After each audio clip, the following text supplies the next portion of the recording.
예수 그리스도 이름으로 하나님 말씀 생각하겠습니다. 하나님 말씀 요한복음 3장을 보시겠습니다. 요한복음 3장 10절, 11절 보시겠습니다.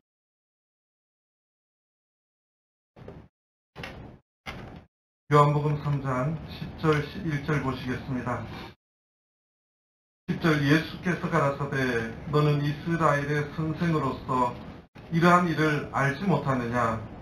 진실로 진실로 내게 이르노니 우리 아는 것을 말하고 본 것을 증거하노라. 그러나 너희가 우리 증거를 받지 아니하는도다. 아멘. 할렐루야. 이렇게 영혼의 맞이해서 우리 분당교회에 이렇게 함께 예배 드릴 수 있게 되어서 진심으로 감사하게 생각을 합니다. 원래 코로나 때문에 많은 교회가 영혼회를 이렇게 취소하고 여기서 다른 행사로 이렇게 대체를 하는데 분당교회가 영혼회를 한다고 해서 깜짝 놀랐어요. 믿음이 상당히 좋으시구나. 현재 관심 있게 봤는데 지난 6월 27일 날 세례를 또 부셨더라고요. 누가 받으셨냐 그랬더니 보니까 우리 고은호 형제님의 가족들이 받으시고 나영규 형제님이 받았다고 이렇게 전주도 이제 세례식을 하긴 했는데 그래도 분당에서 받았다니까 제가 영혼의 강사를 해야 되는데 또 관심이 갔습니다. 사실은 제가 경상도 사람인데 요즘 전주교회를 이렇게 섬기고 있어요. 전주교회의 어른들하고 대화를 하려면 전라도 사투리를 겁나게 해야 좋아해요. 그래서 전라도 사투리를 잘 배우고 잘 쓰는데 분당에 오니까 서울말을 해야 될 것 같아요. 상당히 긴장이 되고 싶습니다. 네. 분당에 오니까 우리 아까 말씀하신 것처럼 우리 목사님은 신학 동기예요. 제가 늘 만나면 동기라고 이야기를 합니다. 그 다음에 여기 오니까 또 우리 김세환 목사님 모친 계시고, 그리고 사실은 우리 고은호 형제님은 제가 중학교 때 대구에서 같이 신앙생활했던 고은호 그때 형님이라 그랬죠. 형님은 그때 대구에 있는 최고 명문 학교들을 나왔어요. 거기서 반장이었는데 중3 때 60명이 학생이다 그랬는데 40명을 교회 내려왔었어요. 대단하신 분이셨어요. 그리고 또 대구에 또 최고 좋은 고등학교를 들어가셔서 서울에서 이제 대학을 하셨는데 1학년까지는 보이시더라고요. 연은회 때 오셨는데 2학년 때부터는 안 보여요. 형님 어디 가셨나 좀 멀리 가셨던 것 같아요. 통 안 보이셨다가 최근에 분당에 교회를 나오신다고 해서 깜짝 놀랐어요. 그리고 본인은 믿으시려고 모르겠는데 제가 눈물이 많은데 참 많이 눈물을 흘렸어요. 형님이 돌아오셨구나.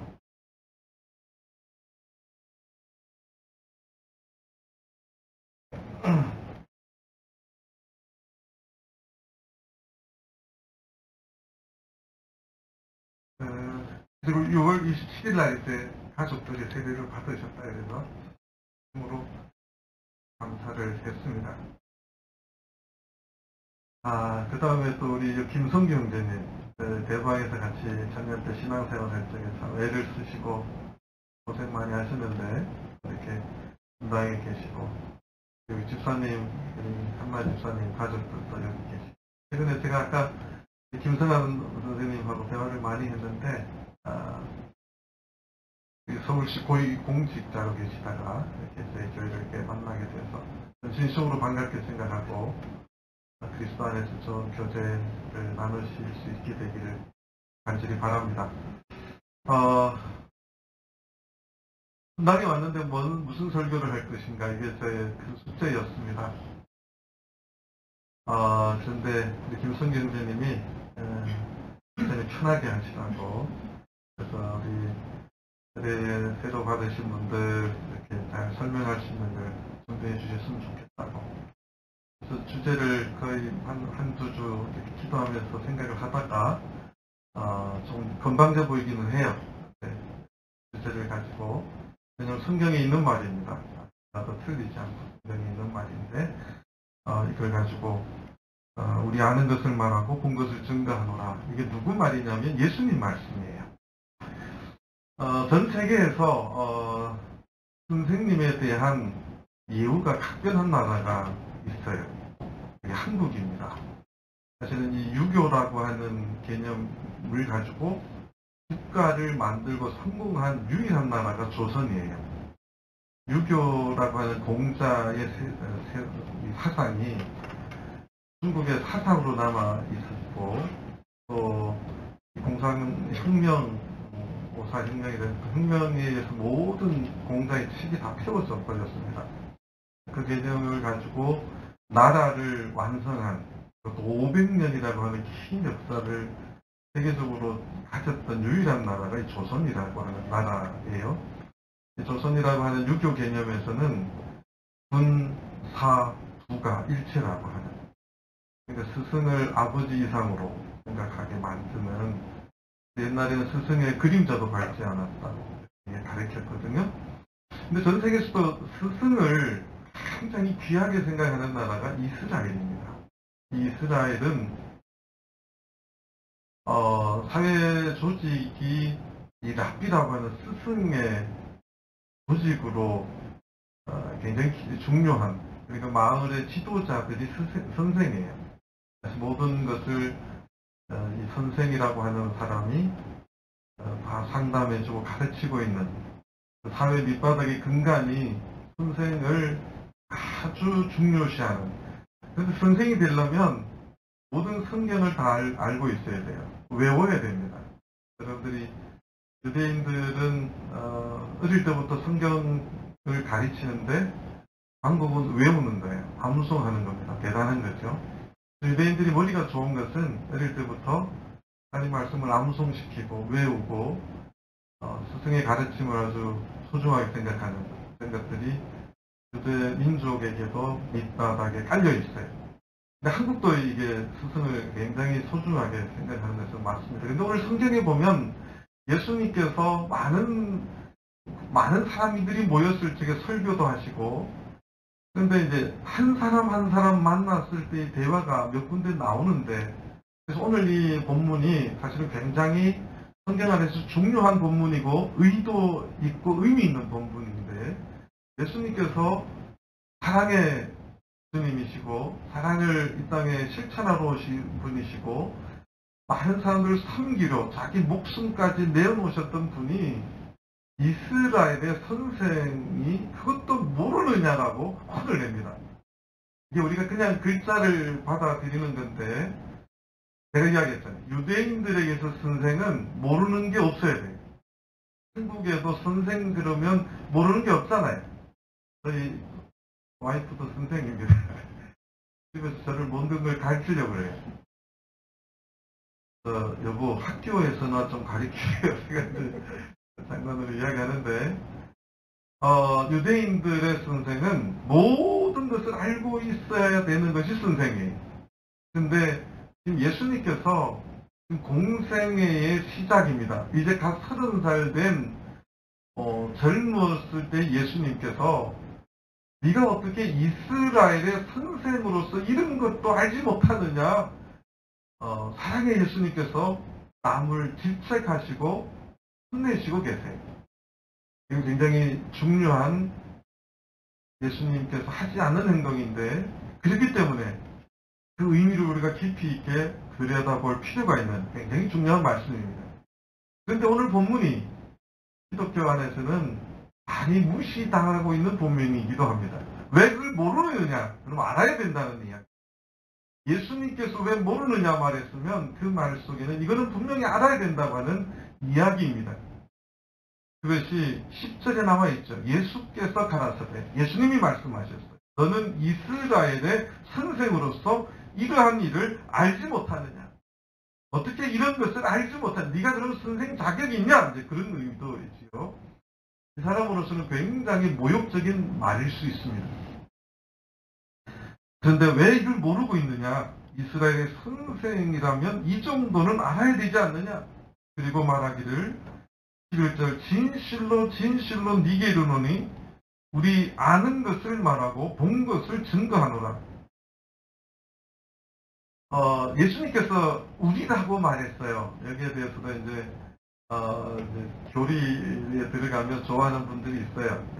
이제 삼위일체를 좋아하시는 분들은 우리 그러면 다 삼위일체의 근거라고 말합니다.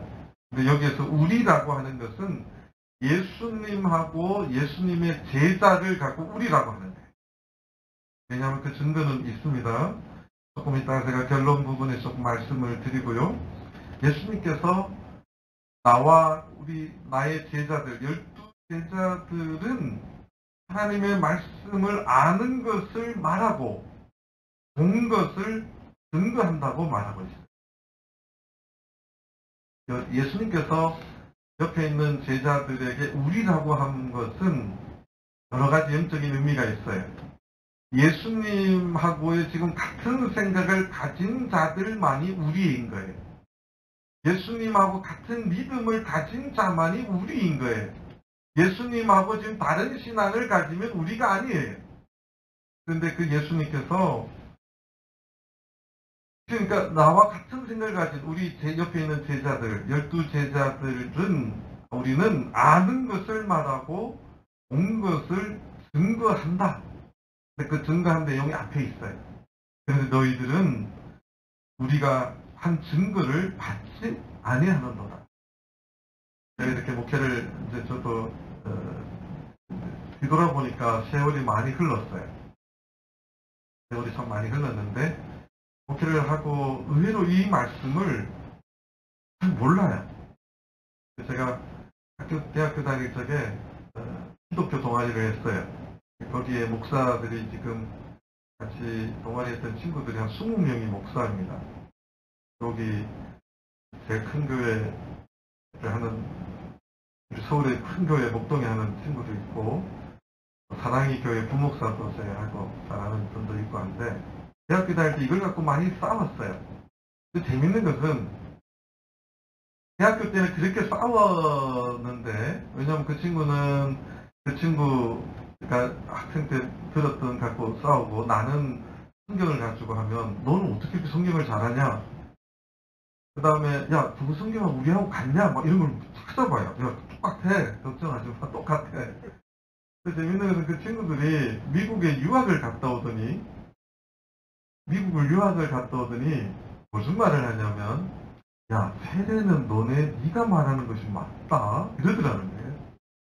신기했어요. 저는 대학교 다닐 때 그렇게 세례에 대해서 내가 이야기를 하면 안 받아들이고 그거 아니야 우리 목사님 그런 말 안 해 그랬는데 미국에 유학을 갔다 오더니 네가 말하는 것이 맞더라. 미국 가니까 다 그렇게 하더라. 그러더니 그 교회에다가 탁 만들어 놓고 세례를 거기서 하더라고요. 그래서 이게 좀 깨달아가는구나, 알아가는구나. 그러면 이 이스라엘의 선생이라는 자가 누군지가 앞부분에 나옵니다. 뭐 어떤 것 때문에 혼이 났는지가 앞에 나와요. 한번 지금 오늘 저녁에 시간이 자세히 하면 제가 이 부분만 세례 공부하면 한 2시간 하거든요. 아주 자세하게 제가 이야기를 해줍니다. 1시간 안에 마칠 수 있을지 모르겠어요. 달려보겠습니다. 가끔가다 전라도 사투리가 나오더라도 이해를 해 주십시오. 자, 1절 보시겠습니다. 바리새인 중에 바리사이라고 하는 이 사람들은 유대인들의 선생들이 가장 많이 나오는 파이기도 하고 그렇게 자처하는 사람들이에요. 그러니까 당시에 예수님 시대에 아마 우리만큼 하나님 말씀 잘 아는 사람 없어 이렇게 하는 사람들이고 자기들이 하나님 말씀을 가장 잘 믿는다고 생각하는 사람들을 바리새인이라고 했어요. 그래서 사람들이 대부분 스승입니다. 하나님 말씀을 통째로 외우는 사람들이에요. 그 바리새인 중에 성이 니시가 있었어요. 니고데모라 하는 사람이 있으니 유대인의 관원이에요. 자, 이 관원이라고 하는 말은 우리 김선환 어르신도 서울시 고위 관직에 계셨는데 유대인의 관원은 정치적인 지도자이기도 하고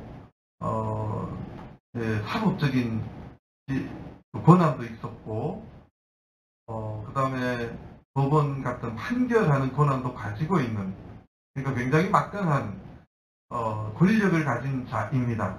그러니까 이 바리새인이라는 사람이 유대 사회는 그런 성경을 통으로 외울 정도 스승인 사람들을 관원으로 많이 세웠는데 그 사람이 똑똑했나 봐요. 니고데모라는 사람이. 그래서 바리새인인데 유대인의 관원이고, 지금 여기가 지금 예루살렘입니다. 예루살렘이라고 본다면 왜냐하면 그 2장 앞에 보면 2장 13절입니다. 유대인이 6월절에 가까운 절에 예수께서 예루살렘으로 올라가셨더니 그 뒤에 사건이, 이 사건이 예루살렘에서 일어난 일입니다. 예루살렘에 있는 유대인의 관원이라면 좀 다르죠. 이거는 거의 국가적인 고위 관직이라고 해도 과언이 아닙니다. 자, 그러면 이 관계를 좀 알아야 돼요. 하나님을 제일 잘 믿는다고 하는 사람이 바리새인이라면 하나님의 아들 예수님과 바리새인이 생각이 비슷해야 될까요? 틀려야 될까요? 비슷해야 돼요. 그런데 성경을 보면 바리새인하고 예수님하고 기본 방향은 마치 똑같아 보였는데 가장 많이 다퉜어요. 그런데 이 바리새인의 유대인의 관원들이, 그 사람들은 오늘날로 말하면 세상 권력을 꽉 쥐고 있는 사람들이에요. 세상 입법, 사법, 행정의 권한을 꽉 쥐고 있는 사람들, 사회의 모든 것을 헤게모니를 쥐고 있는 사람인데, 예수님은 저 갈릴리 촌동네에서 온 30살짜리 젊은 청년이었어요.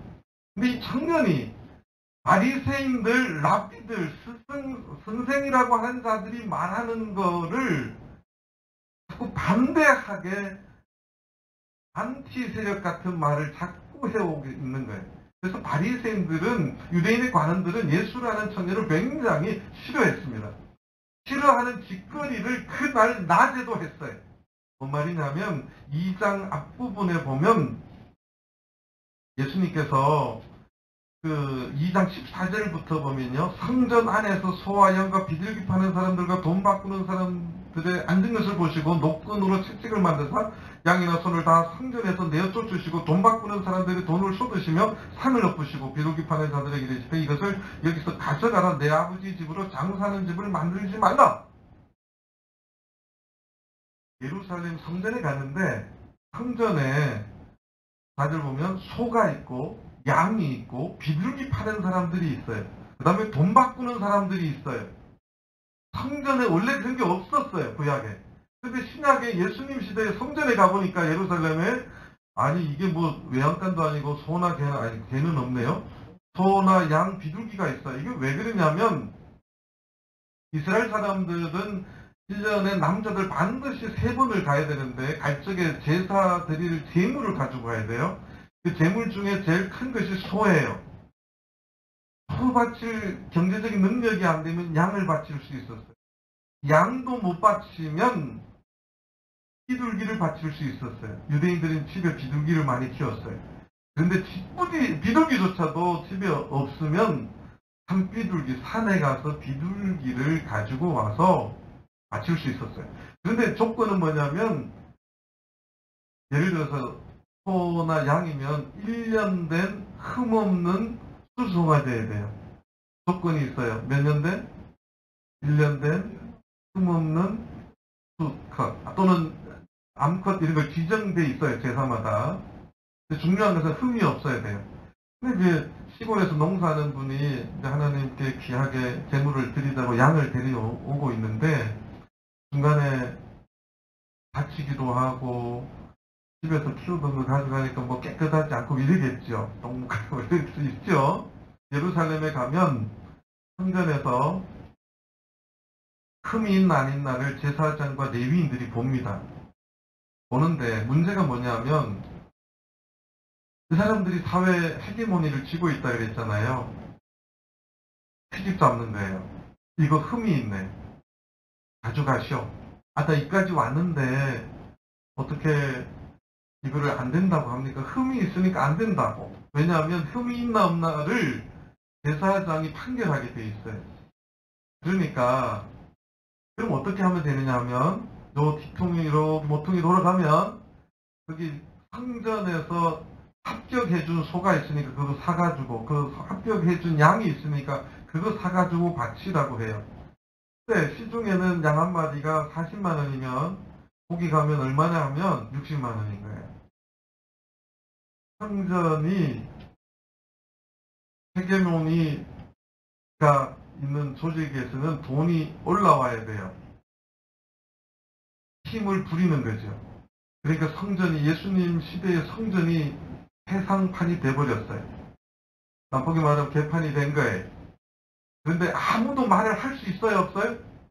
못하는 거예요. 그 중에 바리새인들이 거기 있었어요.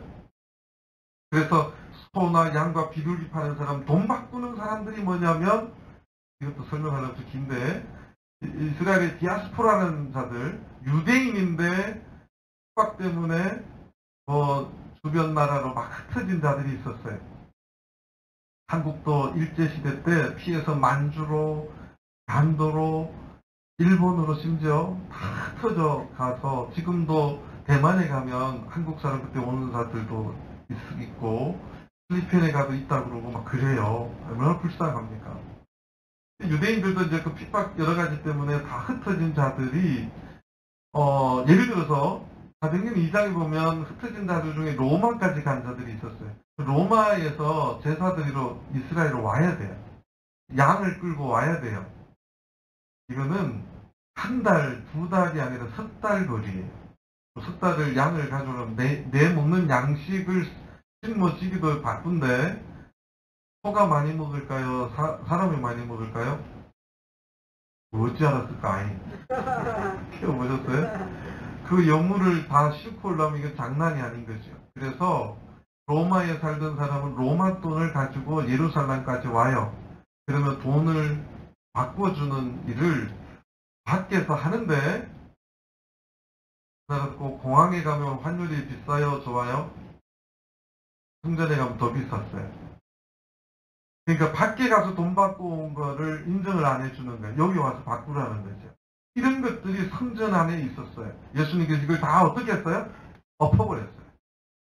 그러니까 당시에 권력의 핵심자들, 권력 헤게모니를 쥔 자들이 좋아할까요? 싫어할까요?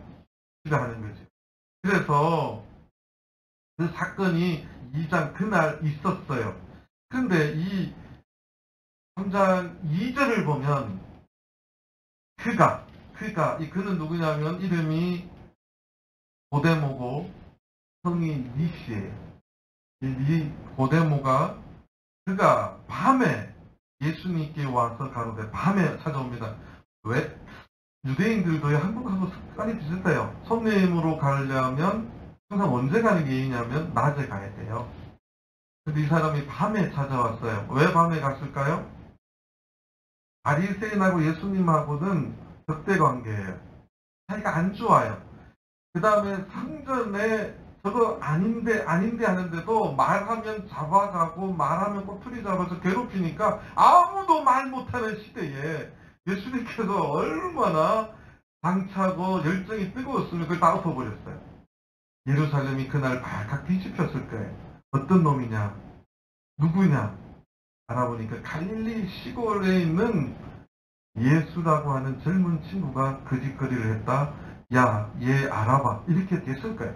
오늘 한국에도 그런 일 나면 비슷한 상황이 일어날까요? 안 일어날까요? 일어납니다. 그런데 이 니고데모가 그래서 아무도 안 볼 적에 밤에 예수님을 찾아왔어요. 자, 지금도 예수님하고 니고데모의 대화를 보면 굉장히 헛돌아요. 대화가 헛도는 거 아세요? 헛도는데 거기에 이미 예수님께서는 이 니고데모라는 자가 찾아올 줄도 알고 계셨고 생각을 뭘 하는지 평상시 예수님의 대화를 보면 다 알고 있어요. 자, 보겠습니다. 그러니까 밤에 예수께 와서 가로되 랍비여, 제 설교는요 세상 이야기나 자궁의 이야기를 잘 안 해요. 성경 말씀을 하는데 집중 안 하면 놓칩니다. 집중 안 하면 놓쳐요. 집중하셔야 돼요. 자, 랍비여 선생님 것을 이 랍비인 이 바리새인이 예수님을 랍비여 합니다. 이거는 시작부터 이런 거예요. 속된 말로 하면 비비는 거예요. 랍비가 되려면 유대인들이 30살 갖고는 랍비가 되기가 쉽지 않아요. 근데 그 높은 사람이 예수님 보고 랍비요 이 말은 오늘날로 하면 선생님 뭐 아니면 사부님 뭐 이런 뭐 어떻게 좀 굉장히 이렇게 엉덩이를 이렇게 띄워주는 말이에요. 시작부터 굉장히 그렇게 시작을 합니다. 그 밤에 예수께 와서 가르쳐 랍비여 우리가 당신은 하나님께로서 오신 선생인 줄 아나이다. 아이고 더 띄워도 더 띄워요. 낮에 그렇게 엄청난 일을 벌렸어요. 그냥 우리가 오늘날로 말 표현하면 좀 그런데 오늘날로 표현하면 그런데 청와대 가가지고 비서실장 막 책상을 엎었고 뭐 이 정도 될까요? 들어가기도 힘들고 한데 하여튼 성전을 완전히 엎어버렸어요. 그 권력의 끈들이 꽉 이렇게 짜여있고 아무도 말 못하는 그것을 예수님 가서 엎어버렸거든요. 그런데 그것을 가지고 그날 발칵 뒤집혔던 그들이 그 중에 하나인 니고데모가 와서 예수님 보고 랍비여 뿐만 아니라 당신은 선생님은 하나님께로서 오신 선생이기 때문에 우리는 그렇게 압니다. 이렇게 말하는 거예요. 이런 거예요. 아까 말했죠. 우리나라도 유교적인 계통이 있어서 이제 벼슬을 하거나 시험을 보고 나면 우리는 무슨 꼴 누구 집 몇째 아들 뭐 이런 걸 기록하는데 유대인들은 선생 이름을 알려요. 성경에 보면 바울 사도는 누구의 문화생으로 나와요? 가말리엘 문화생이라고 나와요. 그 다음에 유명한 게 가말리엘하고 양대 산막이 샴마이 학파라고 해서 샴마이가 나와요. 히브리 이름이에요. 샴마이. 근데 그 스승들이 그렇게 뛰어난 이름은 유대인들이 뭐라고 생각하냐면 그 사람들은 하나님의 뭔가의 계시를 받은 선지자급의 스승인 거예요. 하나님으로부터 뭔가를 늘 공급받고 있는 선생이라고 생각하는 거예요. 그래서 위대한 사람이라고 생각하는 거예요. 근데 지금 이 니고데모라는 사람이 예수님을 띄워도 조금 띄우는 게 아니에요. 얼마나 띄워주는 거예요? 최고로 띄워주는 거예요. 당신은 하나님께로서 오신 선생인 줄 아나이다 띄우는 거예요. 야, 어떤 사람이 참 보는데 찾으면서 밤에 와가지고 선생님 당신은 이 시대의 최고의 선생이고 지도자인 줄 압니다. 이렇게 말하면 그 이야기 듣는 사람이 실제로 그렇게 상황이 되더라도 어떻게 말하죠? 아니 뭘 그렇게 또 과찬을 하십니까? 아이고 저는 뭐 부족합니다. 아이고 선생님은 또 어디에서 오셨어요? 뭐 이게 대화의 순서겠죠. 이 사람이 그때 또 더 띄웁니다. 예수님 아무 말씀도 안 하세요. 하나님이 함께 하시지 아니하시면 당신의 행하시는 이 표적을 아무라도 할 수 없음입니다. 그러니까 하나님이 함께 하기 때문에 당신이 그런 표적도 행할 수 있다고 나는 생각한다. 예수님하고 제일 끝에 말해서 좀 친해지고 싶은 마음도 좀 있는 것 같아요. 제가 묵상을 해보니까. 그런데 3절에 보면 예수님께서 아까 말했듯이 아유 너무 과찬이십니다. 뭐 너무 띄우시는데요. 뭐 너무 비행기 태우면 저 떨어질 때 곤란합니다. 뭐 이런 말을 하셔야 되는데 예수님의 말씀은 전혀 엉뚱해요. 전혀 엉뚱합니다. 자 3절 예수께서 대답하여 가라사대 때 진실로 네게 이르노니. 여러분 우리 교회에서 많이 하는 게 할렐루야고 전주에서도 저희가 별명이 할렐루야 목자입니다. 애들이 할렐루야 목자예요. 그 다음 많이 하는 게 예배 끝나면 뭘 많이 해요? 아멘 많이 하죠. 아멘. 아멘이 무슨 뜻이에요? 그렇게 되기를 원합니다. 요 진실로가 원어를 헬라어를 보면 아멘, 아멘 이렇게 되어 있어요. 그러니까 예수님께서 대답하여 가라사대 하나님이 반드시 그렇게 할 줄로 믿습니다. 아멘, 아멘 하는 거예요. 진실로라고 하는 것은 신약적인 개념에서는 두 가지 의미가 있어요. 이거는 언약이다. 예수님이 진실로를 말하면 이거 언약이다라는 개념이에요. 여러분들 언약이 얼마나 중요하냐면 성경 전체를 구약, 신약이라고 할 정도로 약자가 약속이란 약자예요. 생략할 약자가 아니고 먹는 약 있잖아요. 메데슨 그것도 아니고 약속이란 뜻이에요. 성경은 하나님과 인간 사이 약속이 기록된 책이에요. 그런데 그 약속을 선언할 적에 진실로 이야기해요. 이거 반드시 성취될 거야. 아멘, 아멘 하고 이야기하십니다. 되게 중요한 말이에요. 예수님께서 니고데모에게 직접 이야기합니다. 그거 하면 이렇게 돌려서 뭐 예의 갖추고가 아니라 니고데모의 속을 보셨어요. 제가 이제 그거 저도 설명을 바로 할게요. 알아듣게 말하면 오래 걸리더라고요. 바로 하시는데 니고데모의 마음의 관심이 어디에 있는지를 알고 있어요. 니고데모는 여기 보면 하늘나라를 어떻게 들어가느냐, 바리새인들이 왜 하나님 말씀을 그렇게 열심히 지키느냐, 어디 들어가려고요? 하나님 나라 들어가려고. 그런데 바리새인들이 연구하면 할수록 하나님의 나라를 어떻게 들어가는지에 대한 모호한 게 있어요. 어디까지 해야 될 것인가, 어디까지 할 것인가. 율법의 허점이죠. 한계죠. 그런데 예수님께서 그 니고데모의 마음을 아시고 진실로 내게 이르노니 사람이 거듭나지 아니하면 하나님 나라를 볼 수 없느니라. 그렇게 말합니다. 니고데모가 제일 알고 싶어하는 거, 궁금한 거를 직접 확 들어가서 말했어요. 그 증거가 뭐냐면 이런 거죠. 아유 선생님 대단하십니다. 하늘로서 오지 않으면 이런 걸 못하실 거고 하나님 이 선생이기 때문에 우리는 그렇게 답비라고 말하고 싶습니다. 아이고 뭘요 이렇게 하는데 선생이 갑자기 당신이 거듭나지 않으면 하늘을 볼 수 없어. 예 무슨 말씀을 조금 이따 좀 천천히 이야기합시다. 오늘 낮에 왜 그렇게 하셨죠? 뭐 이런 대화가 좀 순서가 있어야 되잖아요. 근데 예수님께서 뜬금없는 말을 하면 대화법에서 이제 순서대로 가야 되는데 이 니고데모의 평상시의 관심이 하늘나라에 있음을 알고 예수님께서 지금 이 시대에 예수님이 온 이 시대에 하늘나라 가기 위해서는 거듭나야 된다고 지금 말씀하신 거예요. 되게 중요한 말씀이지요. 그러면 아까 말씀드리지만 니고데모가 평상시에 그 생각을 하기 때문에 여기에 딱 낚였어요. 낚인다는 거 아시죠? 그 증거가 그 다음 말입니다. 4절 니고데모가 가로되 사람이 늙으면 어떻게 날 수 있삼나이까? 이렇게 물어요. 니고데모가 확 낚였어요.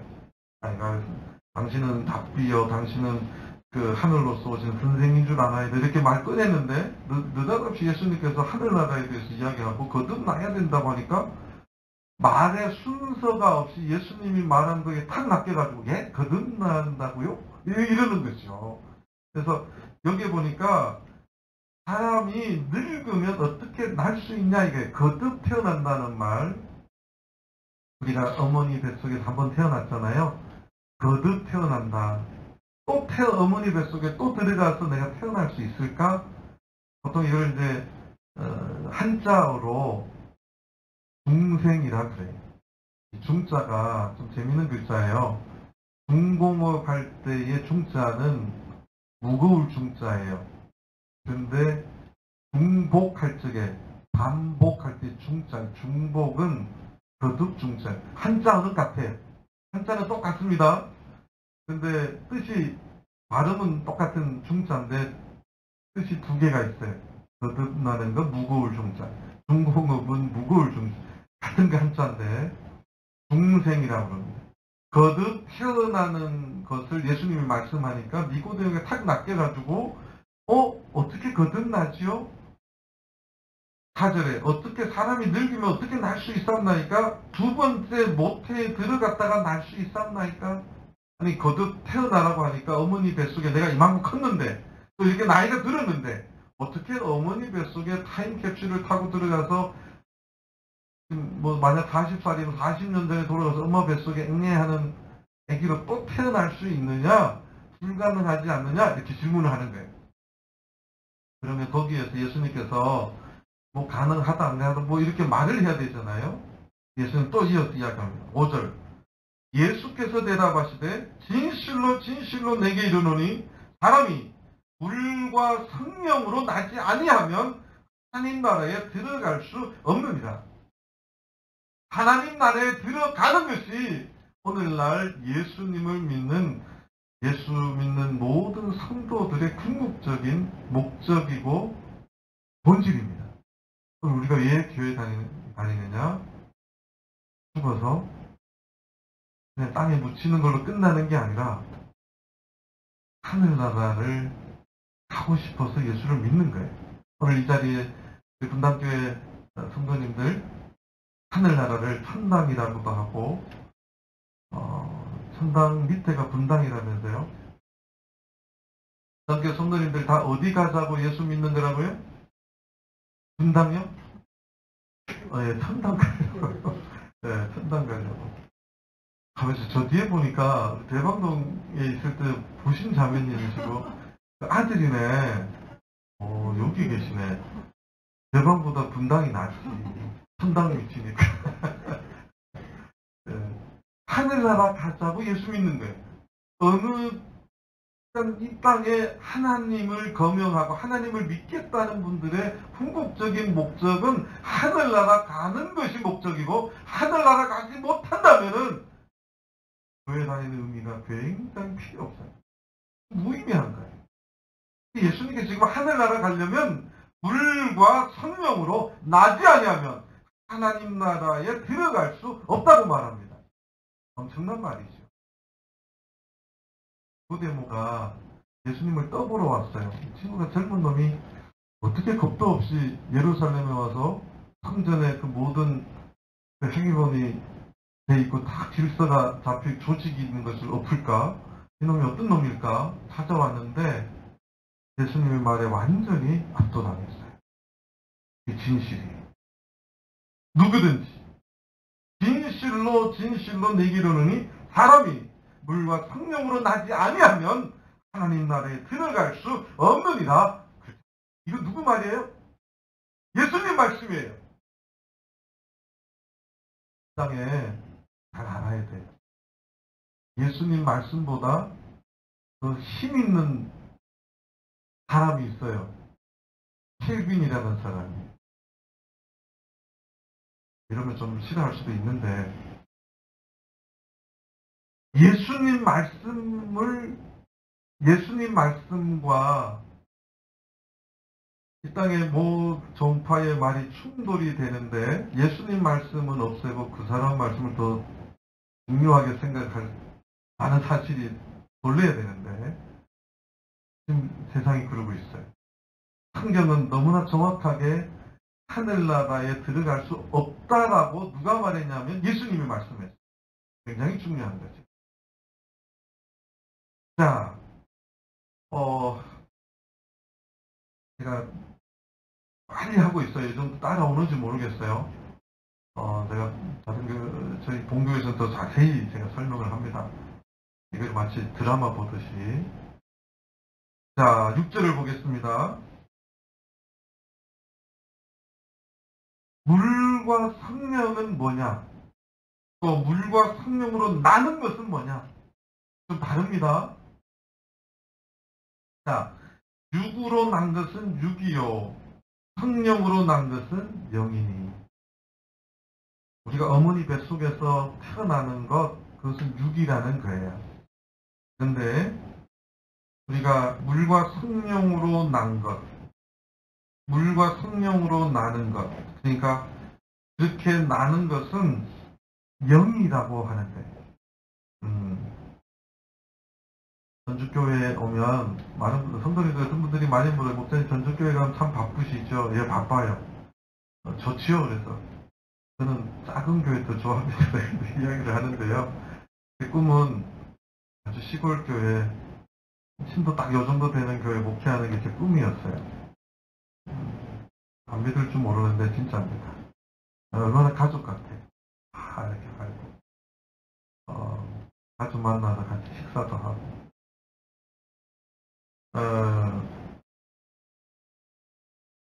근데 전주교회의 특징이 하나 있는데, 장례식이 많아요.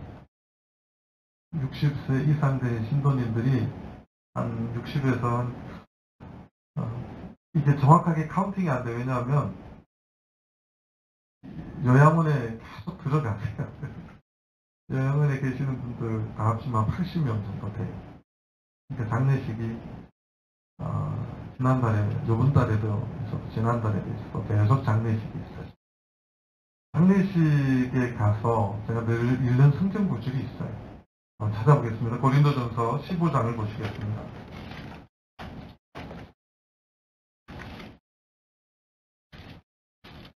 고린도전서 15장 44절 보겠습니다.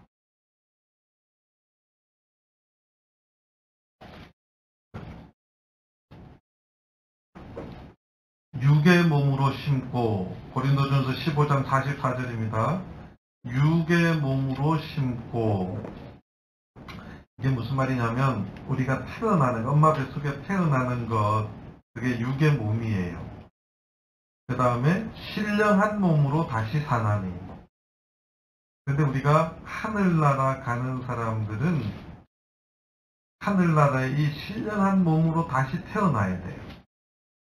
육의 몸이 있은즉 또 신령한 몸이 있느니라. 그런데 48절 보겠습니다. 무릇 흙에 속한 자는 저 흙에 속한 자들과 같고, 무릇 하늘에 속한 자는 저 하늘에 속한 자들과 같으니, 우리가 흙에 속한 자의 형상을 입은 것 같이 또한 어디에 속한 자의 형상을 입으리라? 하늘에 속한 자의 형상을 입을 것이다. 이게 영으로 난 자.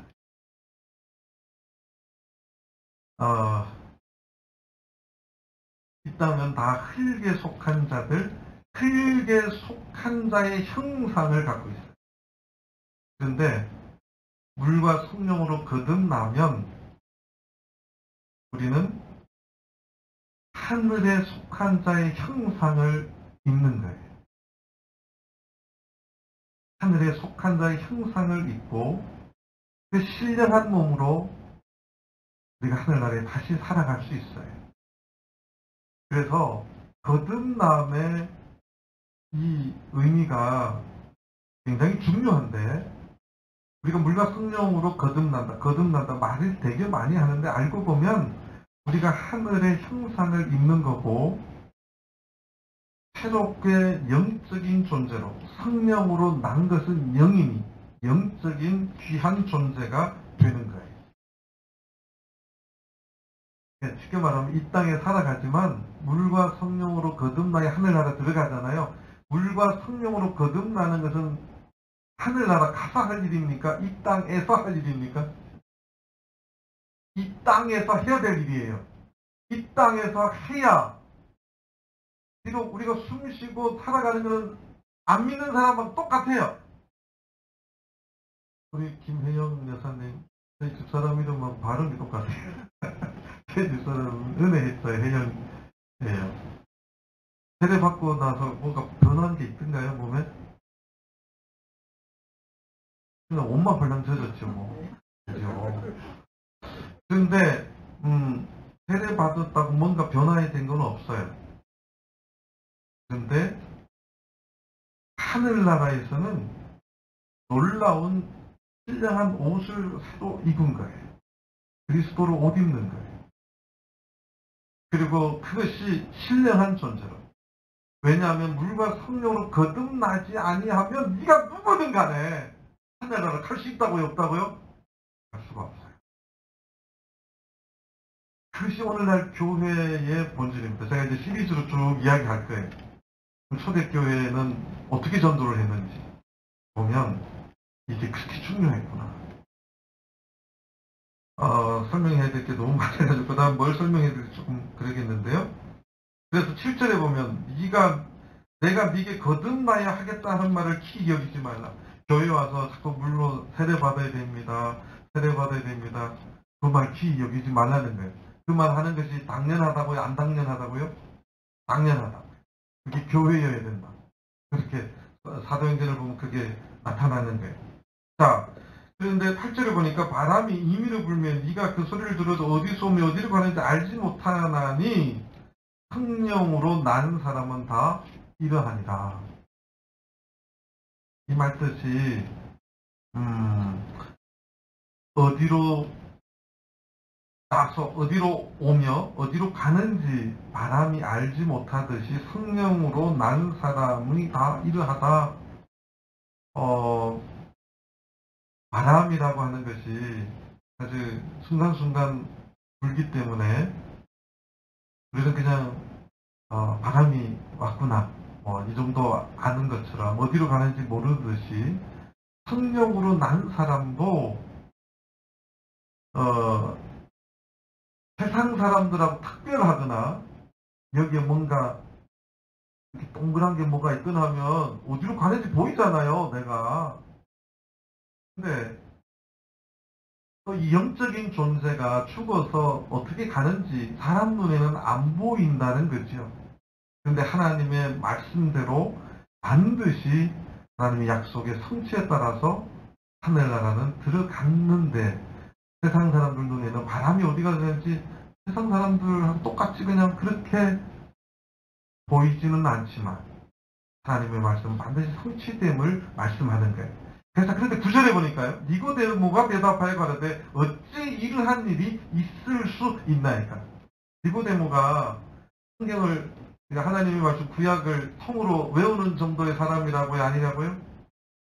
외우는 사람인데 니고데모가 대답하여 어찌 이런 일이 있을 수 있나이까.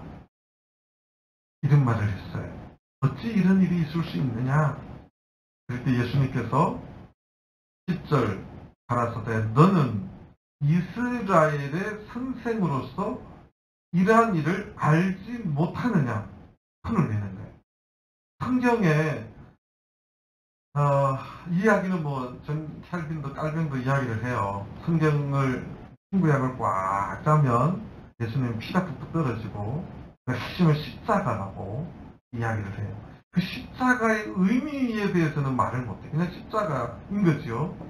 근데 그 십자가의 굉장히 중요한 것은 이제 로마서를 공부하면 그것은 결국은 죄사함이고 죄값을 대신해서 십자가에서 돌아가신 것이고 그 십자가의 보혈의 은혜를 통해서 우리의 죄사함이 씻어지는데 그 죄가 씻어지는 것이 성경에 너무 정확하게 기록되어 있어요. 또 이제 계속 이 시리즈로 제가 말씀을 좀 드릴 예정입니다. 성경에 있는 그대로를 가지고. 그런데 거기에 대한 예언들이 있는데 네가 어떻게 이스라엘의 선생으로서 그 정도를 알지 못하느냐 혼내는 거예요. 아니 하나님을 믿는다며 성경을 안다며 왜 그 정도도 모르느냐는데 이게 그렇게 중요한데 너 왜 그걸 모르느냐 이거예요. 여러분 잘 보세요. 예수님이 공생애를 시작할 때 뭐부터 시작했죠? 예수님 공생애를 시작할 때 뭐부터 시작했죠? 여러분 이제 극동방송을 들으면요. 예수님의 공생애의 시작은 회개하라 천국이 가까웠느냐 여기서부터 시작했다고 늘 가르쳐요. 근데 그게 의도 있는 시작이에요. 성경은 그렇게 말하고 있지 않아요.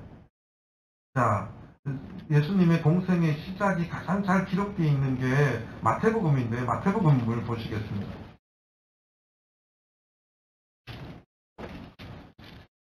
마태복음의 4장 17절을 보시겠습니다.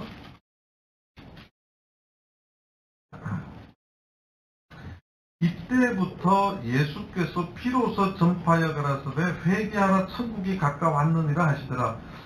이때부터 예수께서 피로서 전파했다. 비로소 전파했다고 해서 요게 이제 공생의 시작이라고 말을 해요.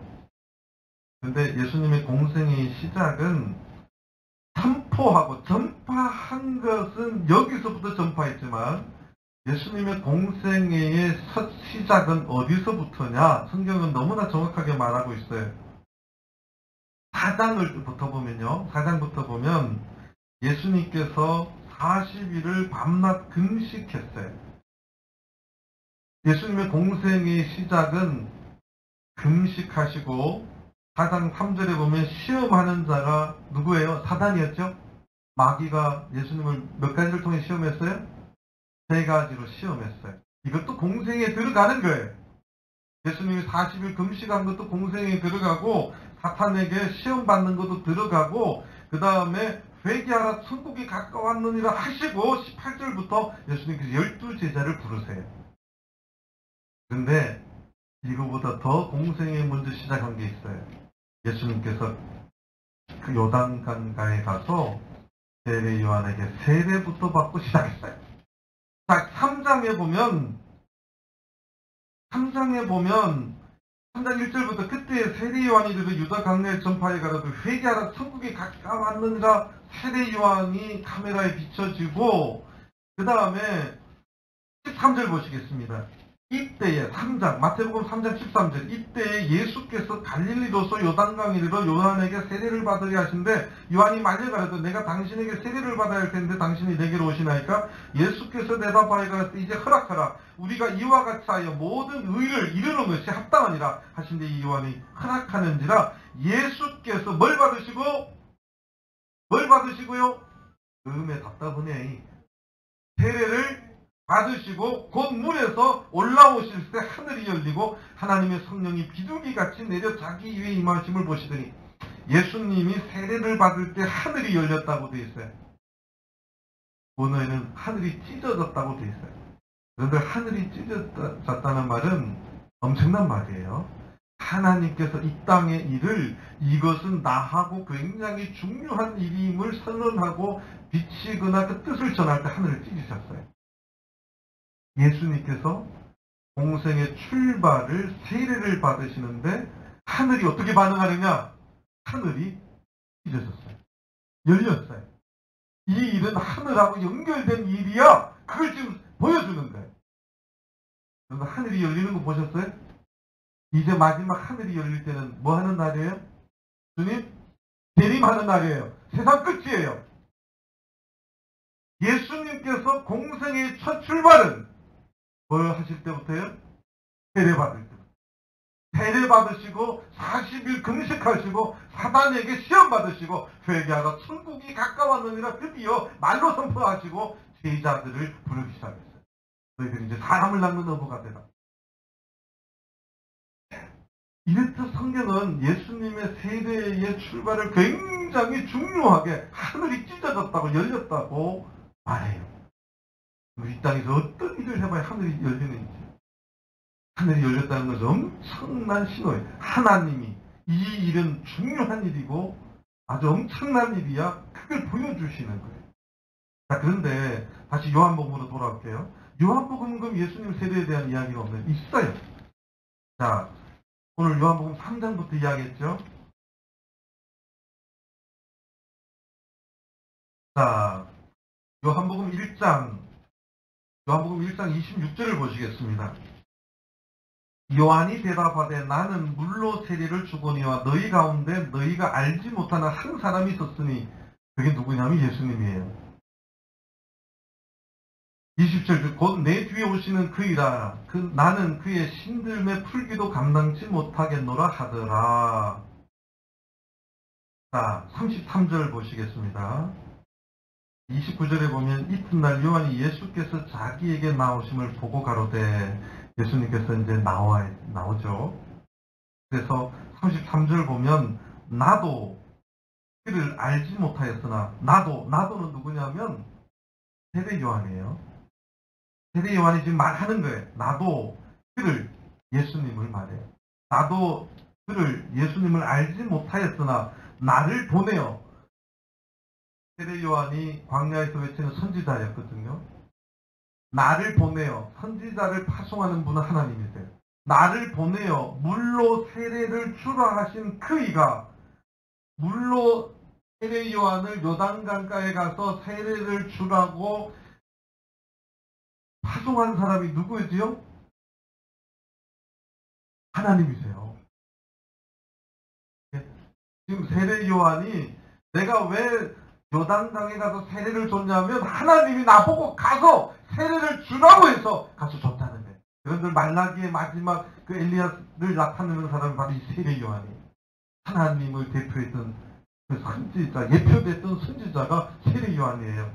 그러니까 나를 보내서 선지자인 나를 보내서 물로 세례를 주라 하신 그 이가 나에게 말씀하시되 하나님께서 나에게 직접 말씀해 주시되 성령이 내려서 누구 위에든지 머무는 것을 보거든 그가 곧 성령으로 세례를 주는 이인 줄 알라 하셨기에 내가 보고 그가 하나님의 아들이심을 증거하였노라.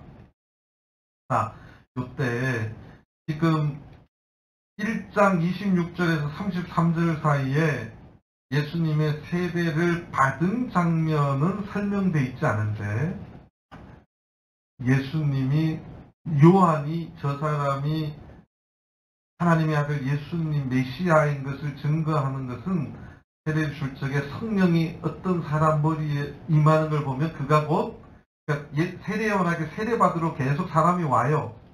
그 중에 한 사람에게 뭐가 임하는 걸 보거든 성령이 그게 곧 예수님인 것을 알아. 세례 요한이 예수님에게 세례를 줬어요. 아, 이 사람이구나. 이렇게 알았다는 것을 지금 말하는 거예요. 자, 그런데 오늘 요한복음 3장을 보는데요. 요한복음 3장 22절을 보겠습니다. 제가 그 목사 친구하고 성경 토론하는데 내가 세례를 자꾸 이야기해서 야 예수님이 세례를 줬냐? 예수님이 언제 세례 줬어? 이러더라고요. 그렇게 딱 찾아내는 성경 말씀이에요. 하는 말, 할 말 없게 입 탁 다물게만 야 모르면 좀 모리면 모린다고 해야지 어디서 할 때 쓰는 성경 구절이에요. 요한복음 3장 22절 이후에 예수께서 제자들과 유다 땅으로 가서 거기 함께 유하시며 뭘 주시더라? 예수님도 뭘 주셨어요? 근데 성경에 세례가 없어요? 예수님 나한테 묻는 친구 있을 때니까 그것도 목사예요. 예수님이 세례를 줬어? 줬으면 나한테 따지더라. 그래서 내가 야 너 목사 그만둬라 내가. 뿐만 아니라 4장 1절 2절을 보겠습니다. 예수의 제자를 삼고 세례 주는 것이 요한보다 많다 하는 말을 바리새인들이 들은 줄을 주께서 하였는지라 예수께서 친히 세례를 주는 것이 아니요 제자들이 준 것이다. 자 이제 예수님께서 직접 세례 주시다가 이제는 누구를 통해서 세례를 주게 하셨어요? 제자를 통해서. 오늘날 교회에 주님의 제자됨에 된 성직자들이 세례를 주는 거예요. 동일한 효력이 있는 거죠. 자, 다시 돌아오겠습니다. 이렇듯 예수님의 공생의 시작 하늘이 열리고 당시 많은 유대인들이 바리새인들도 알았어요. 요단강에서 세례 요한 선지자가 세례를 베푸는 걸 알고 있었어요. 그리고 세례 요한이 이것이 구약에서 예표된 것임을 또 선언했어요. 그런데 네가 이스라엘의 선생으로서 그것도 알지 못하느냐라고 지금 예수님께서 이야기하는 거예요. 지금 내가 와서 나도 세례받았고 앞으로 내가 세례를 줄 것이고 나의 제자들도 세례를 줄 텐데 너는 그것도 모르냐? 세례받고 다시 거듭나야 된다는 사실을 에스겔서에서도 적혀있고 성경 구약 성경에 그 말씀이 지금 성취되고 있는 것을 네가 어떻게 이스라엘의 선생으로서 이런 일을 알지 못하느냐? 신뢰하는 거예요. 사랑의 예수님께서 당대 최고 바리새 선생된 니고데모에게 네가 왜 이것조차도 모르느냐? 여러분들 제가 지금 몇 개 찾은 성경 구절을 가지고요. 소위 말해서 장로교회 오래 다니시는 분하고 대화를 해보세요. 세례 받아야 된다 그러면 이상한 소리 할 거예요. 이게 찾아내면 가만히 있으면 그 성경하고 요 같습니까? 이렇게 묻는 분도 있어요. 저는 그렇게. 왜냐하면 성경을 있는 그대로 안 읽기 때문에 그래요. 내가 좋아하는 성경만 읽기 때문에 그래. 하나님의 말씀, 더 나가서 이 땅에 오신 누구의 말씀들이었어요? 전부 다 예수님께서 친히 해주신 말씀이면서 예수님 믿으세요, 예수님 믿으세요 그러고 있다니까요. 지금 하늘나라 가느냐 못 가느냐 문제를 지금 언급했어요. 그래서 예수님 공생의 출발부터 본인부터 뭐 받으셨어요? 세례 받으시고, 그리고 굉장히 중요한 말을 지금 예루살렘에서 선포하고 있어요. 자, 그래서 11절에 보면 몇 시까지 설교해야 되죠? 제가 길게 안 합니다. 전주교회 동영상 보면 설교 25분, 30분에 끝내. 25분. 왜냐하면 어르신들이 앉아있는 걸 힘들어 하시더라고요. 그래서 제가 피를 받으면 제가 제일 길게 한 교회가 있어요. 장항수부 가서 3시간 설교했어요. 타임에. 저를 자꾸 자극하시면 안 돼. 끝날 때까지 3시간 합니다. 네, 제가 빨리 좀 끝내보도록 노력하겠습니다. 네, 길지 않아서 얼마 안 남았어요. 그래서 내가 자른 거예요. 이거 다 연결이 되는데, 이스라엘의 선생으로서 이러한 일을 알지 못하느냐. 자, 유대인들이요, 이걸 알아야 돼요. 유대인들은요, 이스라엘의 하늘나라 누가 제일 먼저 가느냐? 이스라엘 선생이 제일 먼저 간다고 생각했어요. 공자님이 유교에서도 마찬가지죠. 유교에 우리 훈장 가르치는 분이 공자 오면 제일 먼저 저어할 것이다. 근데 예수님께서 혼내고 계시는데요. 이것뿐만 아니라 우리 저기 마태복음 7장 한번 보시겠습니다. 마태복음 7장 21절입니다.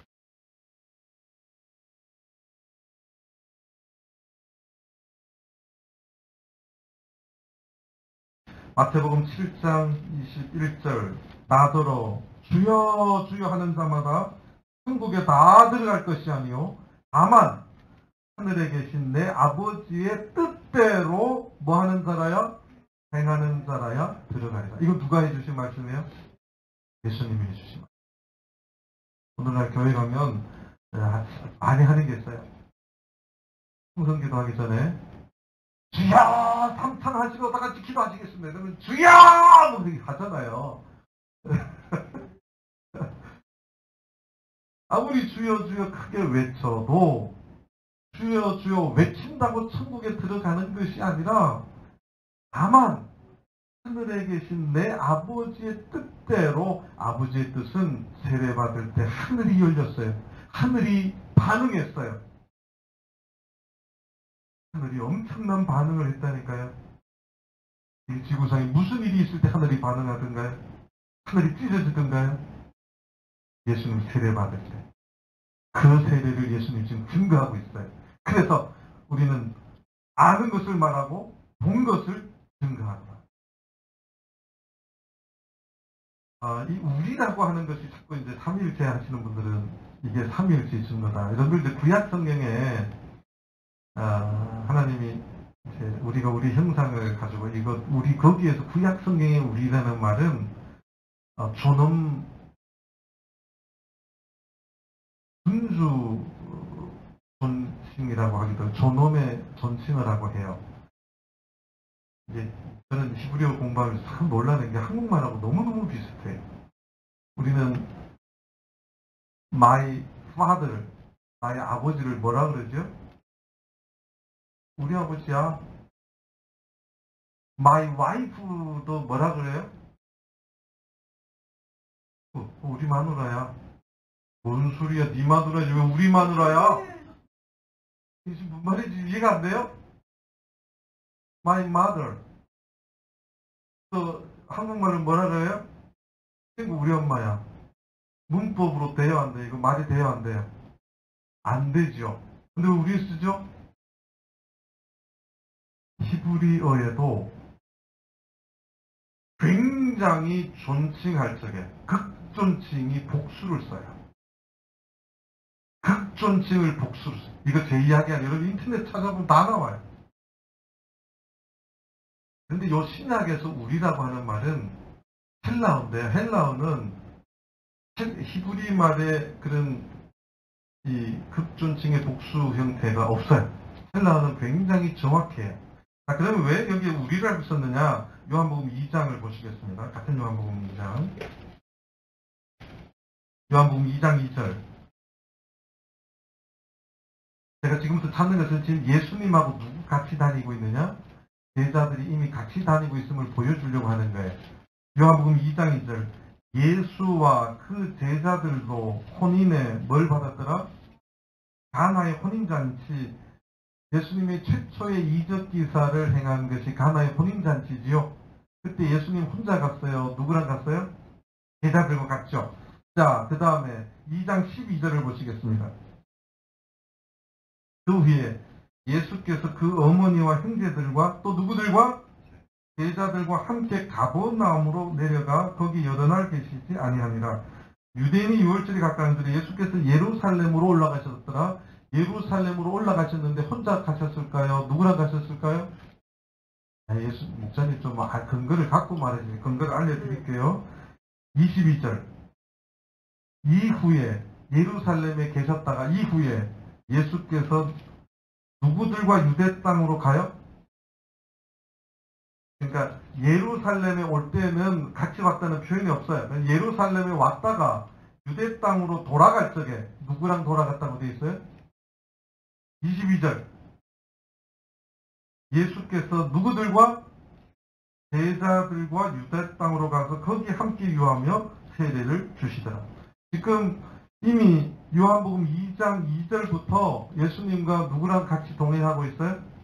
제자들과. 그래서 여기서 하는 것은 우리는 예수님과 제자들을 지칭하는 말이에요. 요거 어려워요?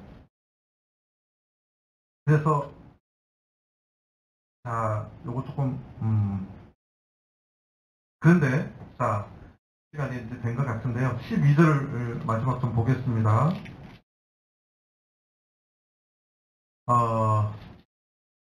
내가 땅의 일을 말하여도 너희가 믿지 아니하거든. 하물며 하늘 일을 말하면 어떻게 믿겠느냐. 이 말씀 속에는 몇 가지 엄청난 의미가 있어요. 너네들이 지금 이 땅에서 해야 될 불과 성령으로 거듭나는 일조차도 안 믿는 거라면 바리새인 너희들 랍비고 선생이라 하면서 맨날 속으로는 지금 뭐 어디 가고 싶어요? 어디 가고 싶어요? 하늘나라 가고 싶어 하잖아요. 하늘나라는 영적인 세계고 더 눈으로 표현할 수 없는 영적인 세계예요.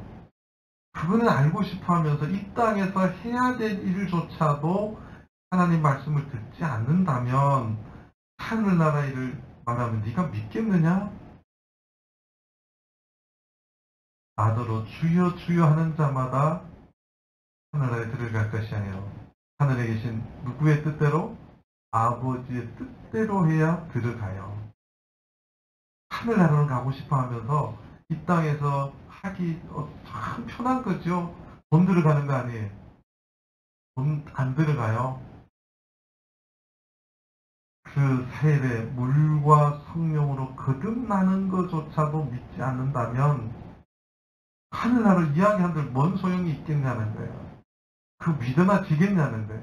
내가 이 땅에서 너네들이 해야 될 일을 말한 것조차도 믿지 않고 듣지 않는다면 그것도 이스라엘의 승생이라고 하면서 근데 저는 이제 목회 30년 다 돼가거든요. 제가 30년 목회하면서 이걸 증거해도 안 믿는 사람 많아요. 놀랬죠? 이걸 증거해도 안 믿는 사람이 많다니까요. 근데 그분도 교회 다니고 천국 가고 싶어요. 이거 거듭나야 하나님 나라에 들어간다고, 그거 거듭나지 않으면 하늘나라 들어갈 수 없다고 말하는데도 말 안 듣는 분들이 있다. 이 물이 뭐냐? 물과 성령으로 거듭나야 돼요. 근데 예수님이 이 전후 구절을 보면 이 물이 명백하게 뭐로 보여요? 세례로 보이지요. 우리 눈에는 그렇게 보이는데, 우리 김선환 선생님, 이거, 신부님께서는 이 물을 뭐라고 설명하는지 아세요? 모르세요. 이 부분을 잘 안 쓴다기도 하지만, 신부님께서 이걸 말씀으로 해석해요. 이 전후를 다 보면 왜 이걸 말씀으로. 성경으로 그런 용어를 별로 안 쓰시더라고요. 자, 그러면 제가 오늘 이 시간 마지막으로 한 구절만 찾아보겠습니다. 이 물이 뭐냐? 제가 말하는 것은 이경재경이라고 해요. 말씀으로 해석해야 된다. 말씀으로 말씀을 해석하는 게, 그러니까 그 말씀을 서포트하는 말씀이 있느냐? 그럼 이 물에 대해서 성경은 뭐라고 말하느냐? 그거를 보자는 거예요. 자, 여기 베드로전서 3장을 보시겠습니다. 베드로전서 3장 21절입니다. 잘 보시기 바랍니다. 베드로전서 3장 21절입니다. 이거를 모르면 성경을 정말 힘들게 되는 거예요. 자, 베드로전서 3장 21절. 물은 설명하고 있죠.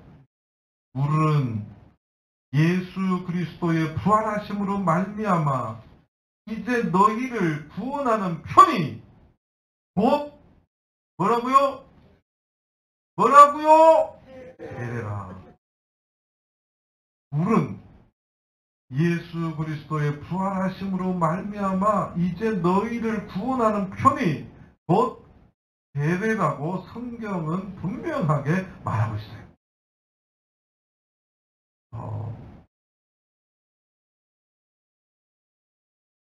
제가 대학교 다닐 때 그 동아리에 있던 친구 목사도 물은 말씀이래요. 야, 너 물이 말씀이라는 성경 구절 있으면 좀 찾아내봐. 그랬더니 없어요. 웨스트민스터 캘빈 신학에 보면 그가 어떻게 말했고 저렇게 말했고 그 웨스트민스터 신학고 어쩌고저쩌고. 왜냐하면 장로교회에 존 캘빈의 그 구호가 있어요. 솔라 피데가 솔로 오직이라는 뜻이에요. 피데가 믿음이에요. 오직 믿음으로. 솔라 스크립처. 솔라 이 성경책, 책을 말해요. 그러니까 오직 믿음으로, 오직 말씀으로, 오직 은혜로. 그걸 주장하다 보니까 오직 말씀.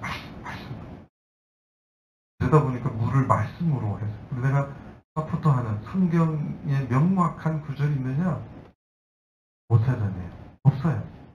혹시 성경 읽고요, 물이 말씀이라고 하는 성경 구절 있으면 찾아와 주시면 감사하겠어요. 성경은 너무나 명확하게 물은 예수 그리스도의 부활, 기독교는 부활의 종교에, 부활의 종교 맞아요. 그렇다고 세례가 무시되거나 부인되거나 축소될 수가 없어요. 성경은 물은 예수 그리스도의 부활하심으로 말미암아 이제 너희를 그 부활과 함께 구원하는 편이 곧 세례라고 너무 명확하게 말해주고 있어요. 물은 곧 뭐예요? 세례예요. 물은 세례는 너희를 구원하는 뭐라고요? 표래예요. 표가 무슨 말인지 아세요? 공문에 갔는데 아까 요새 코로나니까 어디 가면 들어가기 겁나게 어려워요. 막 적어야 되고 막 QR코드 찍으라 그러고 맞박에다 번총 같은 거 쏘고 막 저희가 하잖아요. 하늘나라도 죄가 해결되지 않거나 하나님의 말씀대로 행하지 않은 자는 가요 못 가요? 검사한다니까. 계시록에 말하면 생명책이 있어요. 생명책에 기록된 자만이 갈 수 있다고 돼 있어요. 그러면 생명책에 기록된 날 이제 봐야 되잖아요. 저 선사님 저 이뻐요. 넣어주세요. 뭐 이런다고 갈 수 있어요? 없어요? 저 하늘나라 보내줘. 이런다고 가요 못 가요? 못 간다니까. 그거 애교 부려서 떨어서 될 일이 아니에요. 저 돈 많이 벌었는데 돈 좀 주머니에 넣어드릴까요? 돈 갖고 가요 못 가요? 우리 한국에 어린이 찬송 참 잘 만들어진 게 있어요. 돈 갖고도 못 가요. 하나님 나라 그거 겁나게 많이 불렀지요. 네, 돈 갖고 못 가요. 힘으로도 못 가요. 어떤 거로도 못 가요. 근데 표가 있어야 돼요. 인을 맞아야 돼요. 근데 그 분명한 표는, 우리를 구원하는 표는 그건 뭐라고요? 이런 거를 설명해내면서 아멘이 큰 소리가 안 나오면 난 답답해요. 아멘. 2020년 6월 27일 날 김혜영 여사님, 고요나 아가씨, 우리 나영규 청년, 주님의 이름으로 하늘나라 가는 백성이 됐어요. 그럼 교회 안에서는 김혜영 자매님, 고요나 자매님, 나영규 형제님이 되셨어요. 우리는 다 하나님의 한 가족이에요. 이 분당 밑에 분당 밑에 천당이 큰일 나네. 천당 밑에 이 분당 교회의 한 식구가 되었어요. 물은 예수 그리스도의 부활하심으로 말미암아 이제 너희를 구원하는 편이 곧 세례라. 세례 받은 걸로 다 끝나는 게 아니에요. 아까 예수님께서 마태복음에 세례 받으시고 바로 40일 동안 금식하시고 뭐 받으셨어요? 사탄의 시험을 받았어요. 제가 이제 목회하면서 느낀 게 세례까지는 평탄해요. 세례 받고 나면 그 뒤로부터 사탄의 시험이 찾아오기 시작해요. 종종의 문제로 신앙의 어려움을 만들어요. 시험이에요. 이겨내야 돼요. 이겨내야 됩니다. 그래서 그 유혹도 이겨내야 돼요. 다시는 죄를 살 수 없다고 성경은 말해요. 엄청난 피값으로 죄를 사해 주셨기 때문에. 그래서 그 다음 말도 굉장히 중요해요. 그 다음 읽어보겠습니다. 육체의 더러운 것을 제하여 버림이 아니요 오직 선한 양심이 누구를 향하여 찾아가는 것이다? 하늘나라에 계신 하나님을 향해서 끊임없이 찾아가야 되는 거예요. 우리의 뭘 가지고? 선한 양심을 가지고. 육체의 더러운 것을 제하여 버림이 아니요는 무슨 뜻이냐면요, 물에 들어가잖아요. 요즘은 분당에서 세례받을 때도 세례복 주셨지요. 근데 유대인들은 세례복 따로 없어요. 유대인들은 세탁과 샤워를 동시에 해요. 참 이 유대인들의 생활 풍습을 알아야 되는데, 날이 더운 데는 물이 있으면 옷 입은 채로 들어가요. 거기는 포장 도로가 없어요. 그냥 늘 흩날리는 데서 사는, 그리고 지금 것처럼 이렇게 서양식의 옷이 아니고 그냥 천으로 두루마리 이렇게 해서 입고 다니는 시대예요. 먼지 묻으면 빨아야 되는데 빨아야 될 귀찮고 하니까 물에 들어가서 표현을 좀 해볼게요. 그래야 확 들어오니까. 이렇게 막 이렇게 들어가요. 들어가면 남자들은 이렇게 벗어서 이렇게 빨아요. 아이고 좀 죄송합니다. 흉내를 좀 해볼게요. 이렇게. 육체에 뭘 벗겨요? 때를 벗기고 나오면서 다시 짜가지고 입고 나와요. 너네들 세례 받을 때 이제 씻는데 물에서 예수님도 물에서 올라왔잖아요. 그렇게 물에 들어가는 것이 너네들 육체 때 벗기고 옷발로 들어가는 거 아니라는 거예요. 당시 유대인들의 생활 풍습을 너무 정확하게 빗대서 말하는 거예요. 육체의 더러운 것, 육체의 때 벗기로 너네들 물에 들어가는 것이 아니고, 이제 세례받고 나서는 너희들의 선한 양심이 세상을 향해서 찾아가는 것이 아니라. 요즘 서울 아파트값이 미쳤죠. 아파트를 찾아다니는 것이 아니라 나를 행복해주는 것이 어디냐고 찾아다니는 게 아니라 오직 선한 양심이 누구를 찾아가야 된다고요? 하나님을 향해서 찾아가는 것, 그게 세례받은 이후에 우리의 삶이 되어야 됨을 이야기하는 거예요. 하늘나라 갈 때까지 우리의 선한 양심이 늘 하나님을 향해서 찾아가는 것, 이게 세례받은 자의 삶이어야 된다는 거예요. 다시 세상으로 가서는 안 된다는 것을 의미합니다. 저는 우리 분당교회 모든 성도님들, 특별히 여기 6월 27일 세례받으신 분, 오늘 이 예수님의 요한복음 3장의 귀한 말씀을 예수님이 독대에서 말씀하신 몇 안 되는 사람 중에 한 사람이에요. 예수님이 독대에서 말하는 사람마다 굉장한 의미가 있는 말을 하셨어요. 그런데 이것은 하늘나라에 관한 이야기. 하늘나라에 들어가느냐, 어떻게 들어가느냐에 대한 예수님이 굉장히 중요한, 예수님 스스로도 받으셨고 또 초대교회가 복음을 전하는 곳마다 무엇이 있는지를 이제 내일 좀 제가 증거를 할 건데, 굉장히 중요한 말씀. 오늘날 교회가 뭘 해야 될지를 예수님이 미리 선언한 귀한 말씀이에요. 이 말씀을 꼭 알고 이스라엘의 선생으로서 이것도 알지 못하느냐가 아니라 우리 참예수교회만 들어오면 성신도라도 다 알아야 몰라요? 알아야 됩니다. 알아야 됩니다. 아주 귀한 주님의 말씀을 깨닫게 되길 바랍니다. 다 같이 묵도하시겠습니다.